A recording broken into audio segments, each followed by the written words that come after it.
harimau misalnya, ataupun kecil, atau binatang-binatang buas yang lainnya, atau ular, ya, apa hukum jual beli binatang tersebut? Binatang-binatang buas, para ulama menyebutkan bahwasanya tidak boleh diperjualbelikan. Maka jual beli binatang buas tersebut adalah jual beli yang batil, yang tidak sah hukumnya. Kemudian apa hukum jual beli kucing? Ya, mungkin selama ini ada kucing-kucing yang mahal harganya, yang menjadi hiasan di rumah-rumah kaum muslimin. Hukum jual kucing di sini ada dua pendapat ulama. Sebagian mereka membolehkan. Adapun dalil yang Nabi melarang menjual kucing, kata mereka hadisnya dhaif. Ya, ini pendapat sebagian ulama. Pendapat sebagian yang lainnya, wallahu a'lam, yang rajih adalah jual beli kucing hukumnya haram. Sebagaimana diriwayatkan oleh Imam Muslim dari Ibnu Zubair qala an thamanil kalb wasinnur, tentang jual beli anjing dan kucing. Qala zajaran nabiyyu sallallahu alaihi wa ala alihi wasallam an dzalik. Nabi sangat melarang untuk jual beli kucing dan anjing. Ya, ini dalil dikeluarkan oleh Imam Muslim bahwasanya tidak sah atau tidak boleh jual beli anjing, demikian juga kucing. Wa kadzalika la yajuzu bai'u juludis siba', demikian juga tidak boleh diperjualbelikan kulit binatang buas. Ya. Wa qad thabata 'anin Nabi sallallahu alaihi wasallam an-nahi an juludis siba', dan Nabi sallallahu alaihi wasallam telah melarang untuk jual beli kulit binatang buas, au julus 'alaiha, atau duduk di atas kulit binatang buas. Misalnya kita ambil kulit harimau yang kita dapati, kemudian kita jadikan tempat duduk atau tempat kita sholat, maka ini dilarang oleh Nabi sallallahu alaihi wasallam.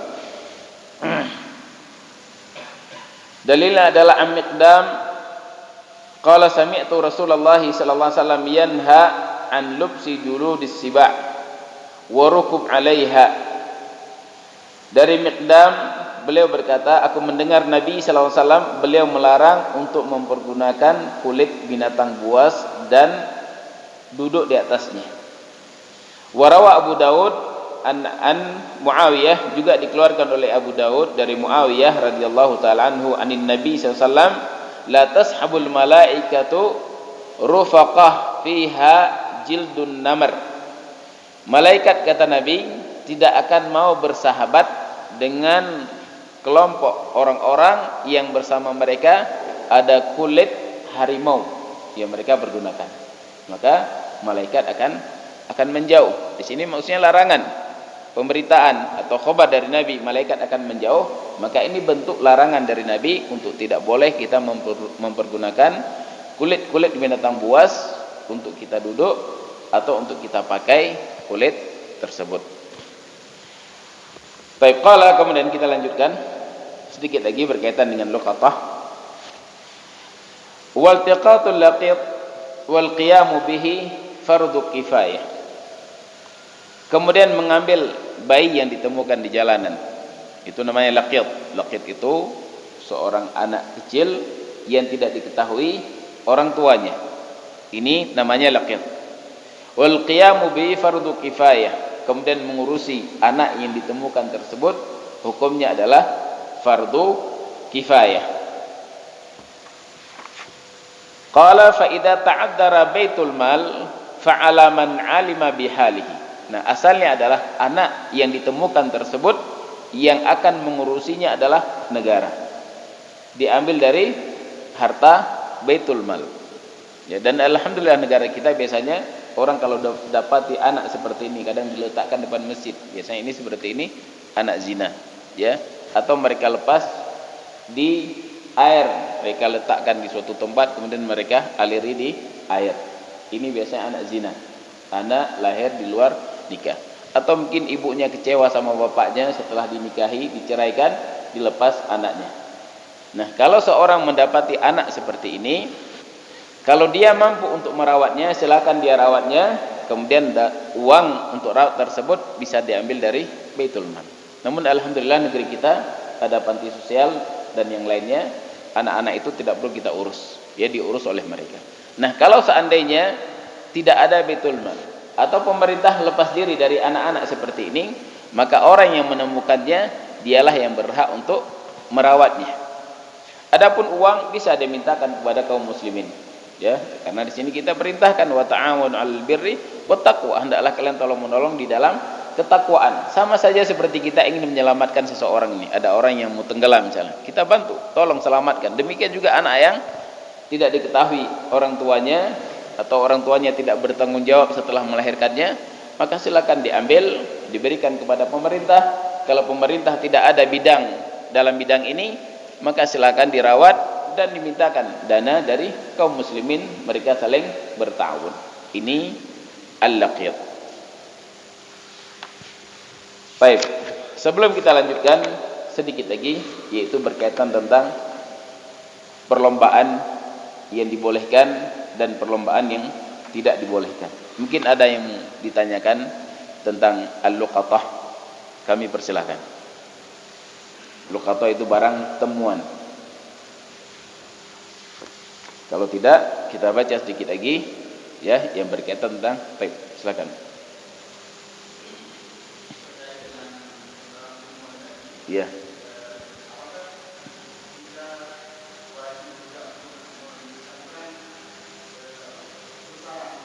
Baik. Baik.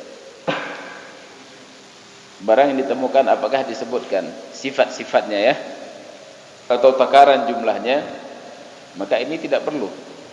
Kalau seandainya kita umumkan, kita sebutkan jumlahnya, sifat-sifatnya, tentunya semua merasa memiliki. Wah, ini sudah jelas nih sifatnya, ayo kita siapa yang luan, ya. Namun sini tidak perlu. Ya mungkin sekedar sebutkan saya dapatkan uang sekitar jalan sekian, jalan ini atau lorong tersebut, lorong itu, atau disebutkan dengan bentuk-bentuk seperti itu. Tidak perlu sebutkan jumlahnya, bentuk barangnya. Itu ditanyakan kepada orang yang mengaku saya kehilangan barang. Di situ baru kita sebutkan apa barang antum yang hilang, uang berapa jumlahnya, emas berapa jumlahnya, bagaimana bentuk emasnya. Kalau dia menyebutkan dengan benar, apalagi dia punya surat emas misalnya, maka serahkan. Dan tidak perlu sini saya minta persen, ya. Dan kalau seandainya dia berikan tanpa kita minta, maka tidak mengapa. Ya, seperti Umar radhiyallahu taala anhu, datang harta kepada beliau, kemudian Nabi perintahkan, ambil wahai Umar, selama kamu tidak meminta, kemudian kamu tidak berangan-angan untuk diberikan oleh orang lain, maka ambil harta tersebut. Ya, jadi kalau datang harta kepada kita, ada orang yang ingin memberikan sesuatu kepada kita tanpa kita harapkan, tanpa kita minta, maka silakan memiliki. Namun sini bagaimana zuhudnya Umar? Umar ma'ruf, miskin beliau, baju beliau sampai tertampal, beliau orang miskin. Ketika Nabi pernah memberikan sesuatu kepada beliau, kata beliau, ya Rasulullah, berikan saja kepada orang yang lebih miskin daripada aku. Ini Umar, ya, dan baju beliau tertampal-tampal ini memang beliau miskin. Bukan kita mau ikut-ikutan Umar kemudian tampal baju, robek baju kemudian tampal dengan alasan mau ikut Umar. Ini zuhud bukan pada tempatnya. Allah itu jamil yuhibbul jamal. Allah itu indah dan suka yang indah. Kita punya harta yang banyak, misalnya pakai baju yang indah. Khudhu zinatakum inda kulli masjid. Ambil perhiasan kalian ketika kalian ke masjid. Karena sebagian orang mereka kurang paham masalah zuhud. Jadi zuhud menurut mereka itu enggak boleh pakai baju yang bagus, enggak boleh beli kendaraan yang bagus, ya, naik sepeda, pakai sendal butut kalau bisa sebelah swalo, sebelah karet misalnya. Nah, ini dengan alasan zuhud biar enggak tenggelam dengan dunia. Tapi hatinya enggak pernah zuhud, terus dia cari uang siang malam sampai terlupakan darinya terkadang kewajiban yang Allah wajibkan. Zuhud itu adalah orang zuhud, dia letakkan harta di tangannya. Kebutuhan dia penuhi, sedekah dia keluarkan, tidak pernah khawatir miskin. Ini namanya zuhud. Tapi kalau zuhud dia hanya menampakkan tampangnya zuhud, namun hatinya tidak pernah zuhud, bersemangat hirs untuk mencari dunia yang luar biasa, siang dan malam banting tulang, kemudian pakai baju robek-robek dengan alasan zuhud. Ya, ini bukan zuhud teman. Ini tentang Umar radhiyallahu taala anhu. Beliau memang miskin.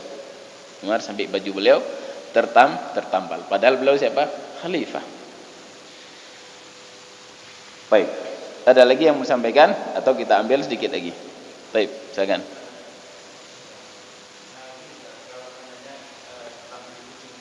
Ya.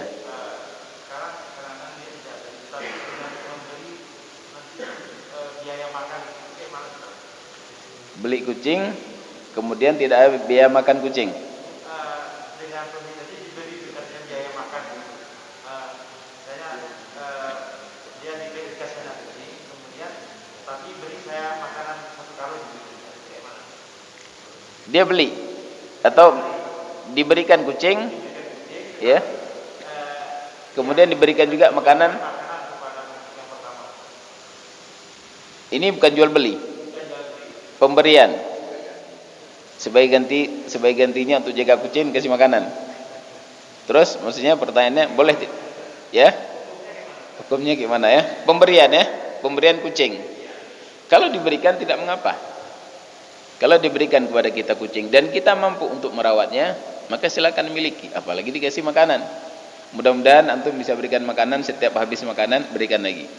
Kucing saya pelihara, makanan dari antum misalnya. Tidak mengapa. Yang tidak boleh tadi apa? Membeli.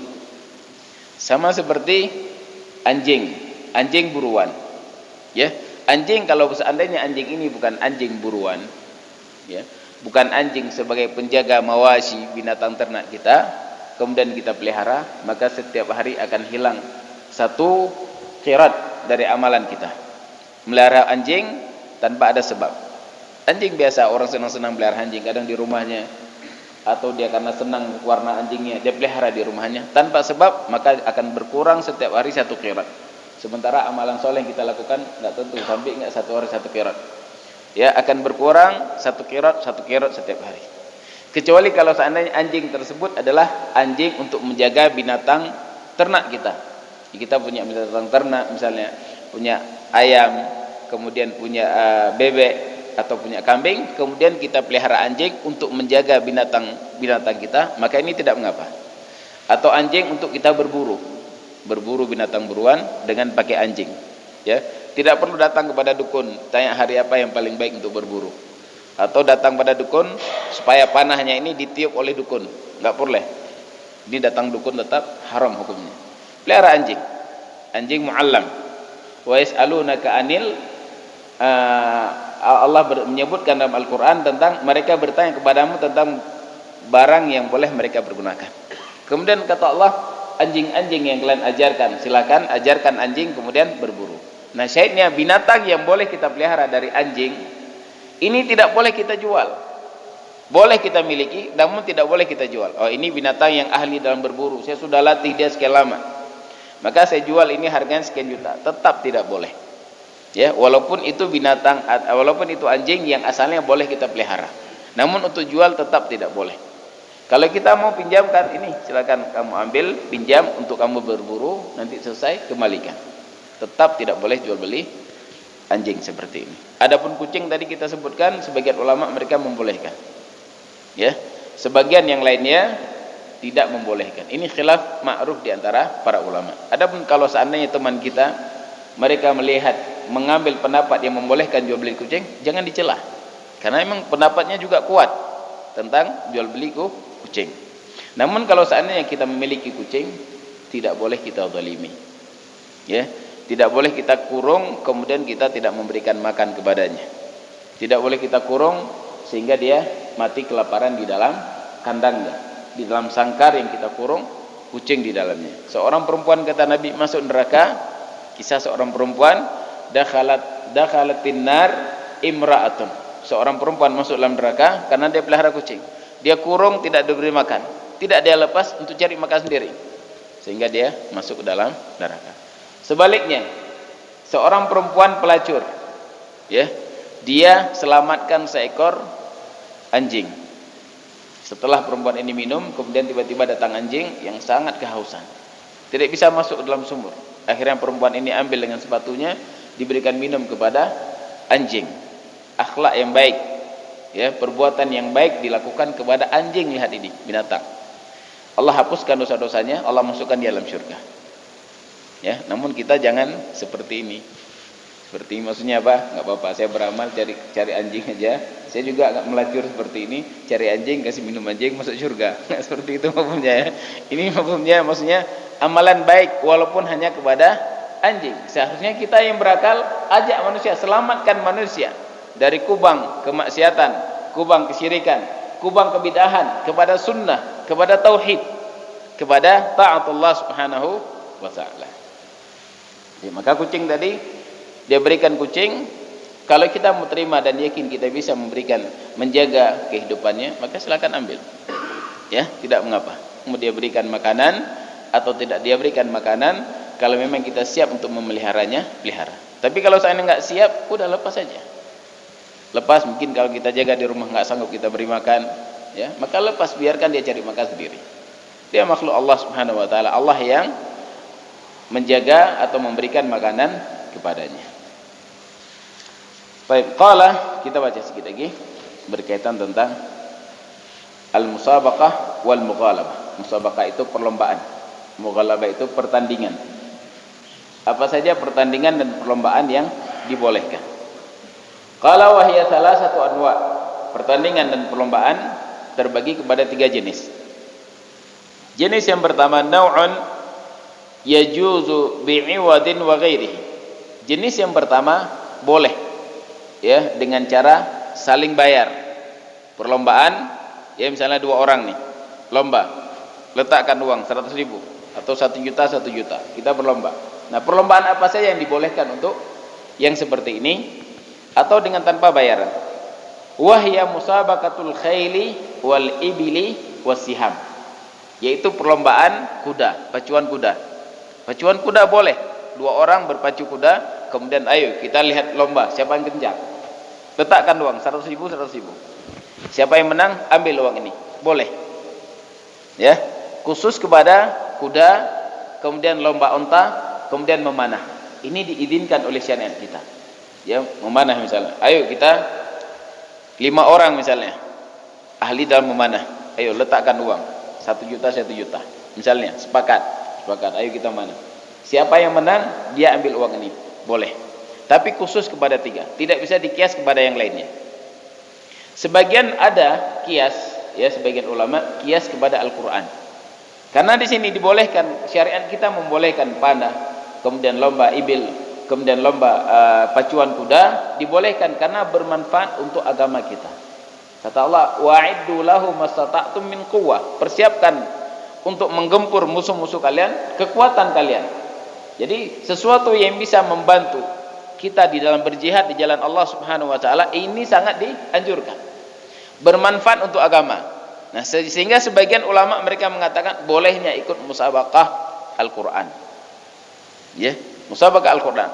Namun itu kembali kepada hukum asal. Kalau seandainya musabaqah Al-Qur'an ini hanya sekedar memperindah suara untuk mengharumkan nama daerah dan sebagainya, ini tidak dianjurkan. Yang dianjurkan untuk berlomba dengan Al-Qur'an, misalnya nih, ayo kita letakkan uang 1 juta 1 juta. Kita lihat siapa yang paling lancar hafalan kita. Maka ini tidak mengapa. Ibnul Qayyim membolehkan, ya, karena bermanfaat kepada agama, itu Al-Qur'an. Nah, sini 3 perlombaan yang boleh diambil uang, yaitu berkuda, beronta, kemudian memanah. Boleh dengan uang, boleh tidak dengan uang. Kemudian yang kedua dan ketiga adalah yajuz bila iwadin wala yajuz bi'iwadin. Boleh melakukan perlombaan namun tidak boleh mengambil uang. Ya, tidak boleh mengambil uang. Di sini uang dari peserta. Selain 3 lomba ini, uang dari peserta tidak boleh. Adapun uang dari orang lain, misalnya nih, kamu berdua lomba lari. Siapa yang luan sampai kepada tempat tertentu, ambil uang dari saya 1 juta. Ini boleh. Karena asalnya perlombaan lari ini boleh. Lomba lari, lomba sepeda misalnya, ya, atau perlombaan-perlombaan yang lainnya yang dibolehkan asal lomba tersebut, maka boleh bagi mereka untuk mengambil uang tapi bukan dari peserta. Seperti sepeda yang biasa dibuat perlombaan tanpa dipungut biaya apapun, kemudian ada orang donatur yang siap bayar, siapa yang menang ambil uang dari saya misalnya, ambil hadiah dari saya, maka ini boleh. Adapun lomba sepeda 3 orang 4 orang, ayo letakkan uang 1 juta 1 juta, siapa yang menang ambil, ini tidak boleh. Yang boleh tadi hanya 3 perlombaan. Wahya jami'ul mughalabat bi ghairi thalathatil madhkurah. Dan ini semua perlombaan selain pada 3 perlombaan tadi. Selain berkuda, selain beronta, selain memanah. Semua perlombaan yang hukumnya asalnya mubah, maka boleh dibuat perlombaan dan boleh diambil hadiah dari orang lain. Ya, bukan dikumpulkan dari peserta. Wa bi ghairi nard, dan yang tidak boleh adalah nard itu main dadu. Main dadu. Wa syatranj, kemudian main catur. Syatranj itu catur. Ya, enggak ada alasan catur ini mau atur siasat. Di sini bisa dengan kita atur ini kita akan ahli dalam peperangan. Berapa banyak orang ahli main catur, pandai perang. Ya. Taktik di atas meja. Ya, ini tidak seperti ini. Maka ini main catur dan main dadu, apapun bentuknya hukumnya haram. Ya, untuk bermain saja tanpa ada main uang sudah haram. Apalagi main catur kemudian main judi. Ayo, siapa yang menang? Yang kalah bayar. Yang menang dapat uang misalnya. Ini haram. Jangankan untuk bayar seperti ini, untuk main saja diharamkan. Wa nahwuhuma, dan semisal dengannya yang bisa melalaikan, fatuhramu mutlaqan, maka ini diharamkan secara mutlak. Ya, kata Nabi SAW, man la'iba bi nardashir faka'annama sabagha yadahu fi lahmil khinzir wa damihi. Kata Nabi, barang siapa yang main catur atau main ludo, main dadu, ya, maka seolah-olah dia telah mencelupkan tangannya ke dalam daging babi dan ke dalam darah babi. Sesuatu yang sangat menjijikkan. Ya, untuk kita masukkan tangan kita ke dalam daging babi, mungkin untuk kita lihat saja jijik kita dengan binatang tersebut. Ya, ingin segera dijauhkan dari kita. Ini orang yang main catur seperti ini, kata Nabi, sama seperti dia memasukkan tangannya ke dalam daging babi atau ke dalam darah babi. Nah, ini kesimpulannya bahwasanya permainan terbagi kepada 3. Ada permainan yang halal dan dibolehkan ambil uang darinya, 3 jenis permainan. Pacuan kuda, kemudian pacuan onta, kemudian memanah. Sebagian para ulama mengkias kepada Al-Quran karena bermanfaat kepada agama. Kemudian permainan selain permainan ini, balap sepeda, lomba lari dan sebagainya yang tidak memudaratkan kaum muslimin, maka boleh melakukan perlombaan namun tidak boleh mengambil uang dari setiap peserta, kecuali ada yang lain yang memberikan hadiah dari saya, siapa yang menang ambil dari saya, maka ini boleh. Kemudian jenis yang ketiga selain ini adalah permainan-permainan yang melalaikan, seperti main catur, main dadu, maka ini tidak boleh diperlombakan, tidak boleh diambil hadiah, bahkan main saja sudah diharamkan oleh syariat kita. Dan kemudian lihat hadis, dalilnya adalah man sabaqa illa khuf au hafir au nasab la sabaq, ya, tidak boleh dilakukan perlombaan kecuali pada 3 jenis perlombaan, yaitu lomba onta, lomba kuda, kemudian lomba memanah. Rawahu Ahmad wa thalatha. Hadis ini dikeluarkan oleh Imam Ahmad dan 3 imam yang lainnya. Wa amma siwaha fa innaha dakhilatun fil qimari wal maisir. Adapun selain dari 3 benda ini, 3 jenis perlombaan ini masuk ke dalam perjudian kalau seandainya dipungut uang dari setiap peserta lomba. Ya, seperti lomba lari atau mungkin main bola 2 kubu. Ya, siapa yang kalah bayar kepada yang menang. Ini tidak boleh. Tapi kalau seandainya ada orang lain yang ingin berikan, ayo kalian main bola. Boleh enggak main bola? Boleh saja. Ya, main bola boleh saja. Dan ini termasuk mempersiapkan kekuatan. Lari, lomba lari, dan Nabi pernah lari dengan Aisyah. Ya, lomba lari dengan Aisyah. Pernah suatu perjalanan Nabi perintahkan, ayo kalian berangkat dahulu. Kalian maju terlebih dahulu. Kemudian Nabi lomba lari dengan siapa? Dengan Aisyah. Ya, ketika di awal Nabi menang, ya, kemudian ketika di akhir sudah bagian berisi badannya, Nabi kalah.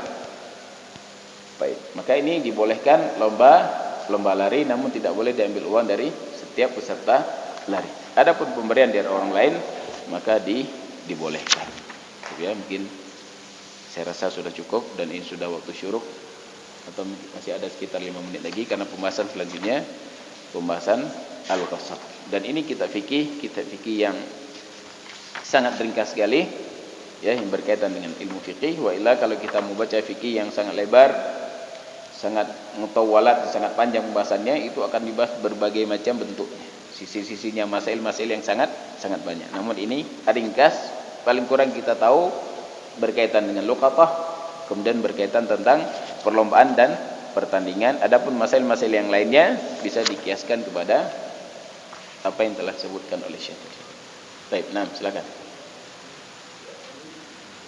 Masalah barang semua tadi ya. Ya. Setelah penanganan ini bukan hati yang memakit. Ya. Setelah dibawa ke rumah, jas.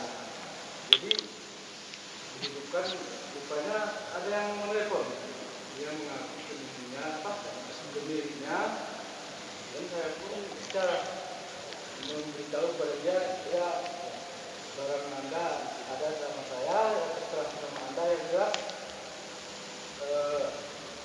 Tolonglah situasinya apa yang kamu bisa. Mungkin belum tahu ya. Minta seikhlasnya ya. Tapi ini meminta seperti ini tidak boleh. Ya, orang yang meminta ini termasuk pada hukum meminta-minta. Orang yang sudah mampu untuk meminta, dia mampu bukan untuk kebutuhannya. Kecuali kita misalnya, kita orang yang sudah berusaha untuk kerja, namun kita tidak dapatkan rezeki yang bisa kita berikan kepada keluarga kita. Sudah berusaha, kemudian ini seperti tidak mengapa. Tolong bantu saya, berikan beras kepada saya. Kalau memang dia nggak punya apa-apa, ya boleh dia minta kepada pemerintah. Kalau pemerintah boleh kita minta. Ya. Adapun kepada orang lain yang kita ingin minta, bukan pinjam nih, minta. Ya, maka boleh kita minta kalau seandainya memang kita tidak punya apapun.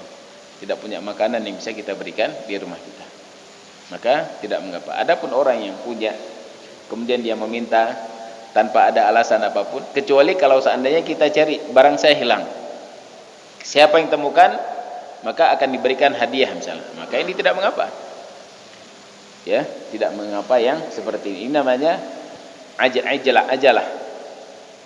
Ya, ini tidak mengapa. Adapun seperti ini kita meminta seikhlasnya, sebaiknya jangan. Namun kalau dia berikan tanpa kita minta, ya, maka terima, tidak mengapa. Ya, Allahu a'lam.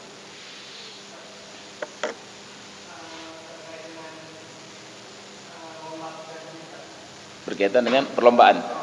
Ya.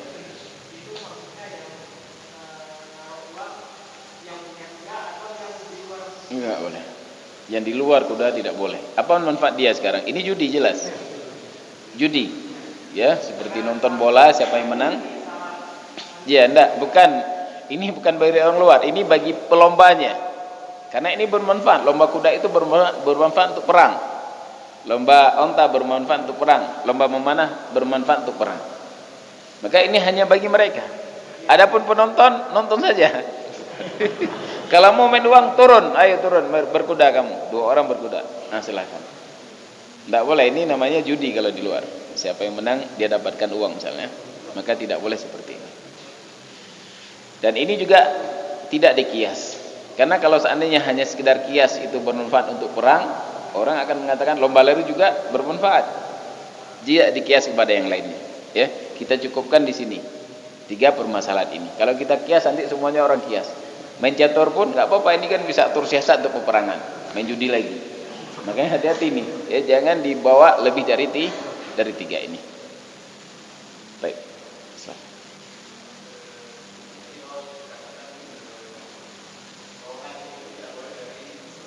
Ya.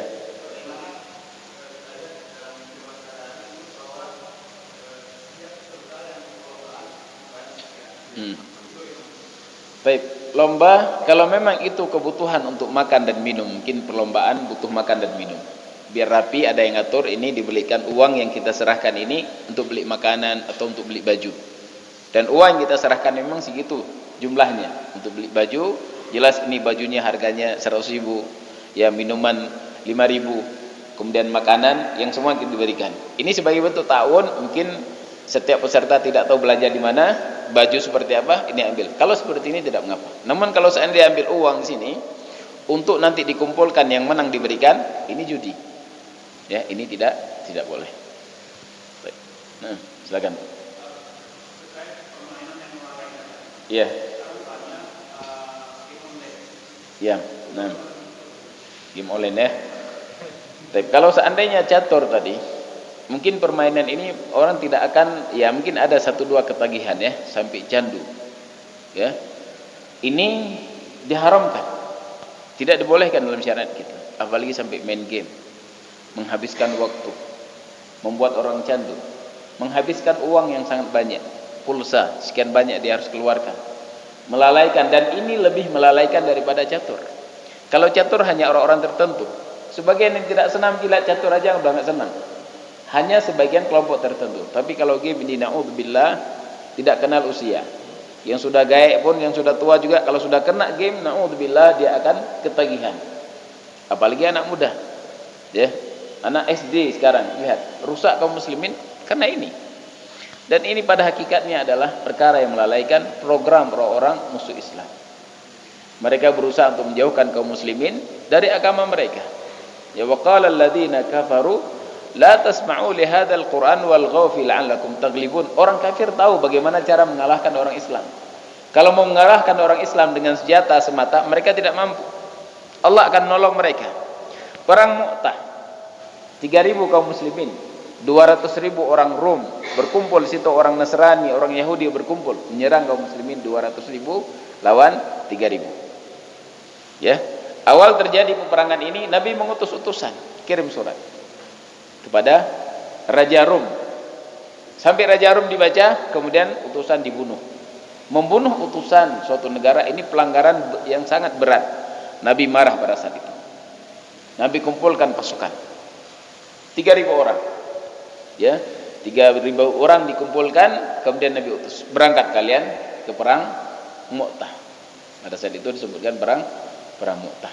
Ya, 3.000 lawan 200.000. Tidak bisa dikalahkan kaum muslimin. Ya, dengan 3.000. Yang terakhir setelah meninggal 3 orang pimpinan perang, di antaranya Abdullah ibn Rawaha, di antaranya Ja'far ibn Abi Thalib. Kata Nabi, kalau dia meninggal serahkan bendera kepada fulan, bendera kepada fulan. Terakhir setelah meninggal Abdullah ibn Rawaha, diambil bendera oleh seorang sahabat, diberikan kepada Khalid bin Walid. Pada saat itu terlihat bagaimana kepahlawanan Khalid bin Walid. Sudah kewalahan, kemudian Khalid bin Walid mengatur pasukan dengan seolah-olah pasukan ini baru datang. Beliau atur dari berbagai arah, kemudian yang arah jauh datang dengan sambil lari berangkat. Musuh-musuh lihat, wah ini pasukan Islam datang, tambahan yang baru, padahal nggak ada tambahan baru. Ya, diatur oleh Khalid bin Walid, dan alhamdulillah pada saat itu bisa dikalahkan musuh. 3.000 orang bisa mengalahkan 200.000 orang.